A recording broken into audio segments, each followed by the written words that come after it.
Getting on a show, especially when you're doing your first couple of shows, how do you get comfortable? How do you really do that?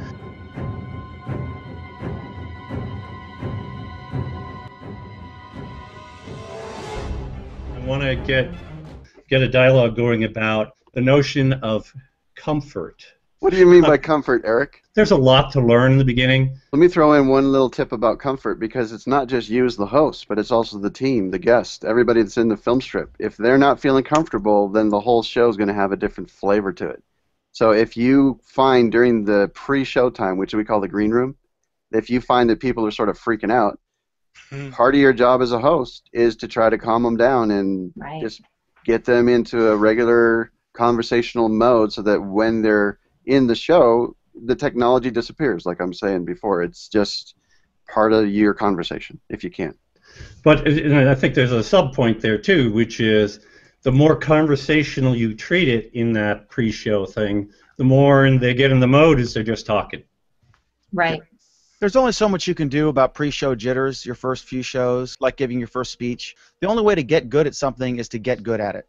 And if you just do it, you'll be really good after a while. You just can't think about how many people you're talking to live or what are going or that are going to view you. It's a matter of you're talking to 3 or 4 of your friends in a hangout, and that's how you got to treat it. You can't really worry about it. So maybe if your guest is freaking out, you want to not turn the comment tracker on for them. But you just got to wing it. You're going to have some duds sometimes. Mm-hmm. I can turn anybody a dud into fun. Let me tell you something. I'll force you into being fun. You just got to get them. Whether relaxed. you want to or not, you're going to make them be fun. I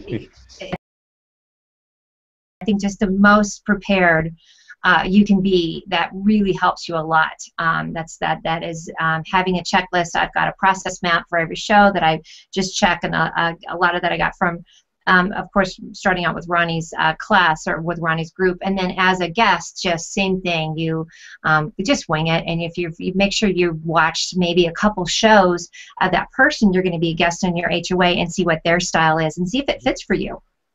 Absolutely, right? Because everybody's show is a little bit different, mm-hmm. and you're going to change it around. You want to feel comfortable, so you want to adapt, and if the show's adaptable, then it'll fit you. Some of my favorite shows are the ones that I never get to say anything because my guests are so happy talking to each other. They feel so comfortable that they're just engaging. That is my favorite. You're just leading the pack, right? Yeah. I mean, you're kind of throwing the questions in and guiding them through it. And I love having group chat up. I always coach them on that as well. There's a group chat here on the Hangouts so that if there's something that's going on that we don't want to draw the attention to the crowd, I just say, hey, could you put it in group chat so that we're still have a little bit of a seamless thing, and say, you can mute while you're typing. But like right now, if somebody's sound was off, Ronnie could ping me and I'd see that right here, but it's not distracting it. So, it's a lot of coaching from the host for sure.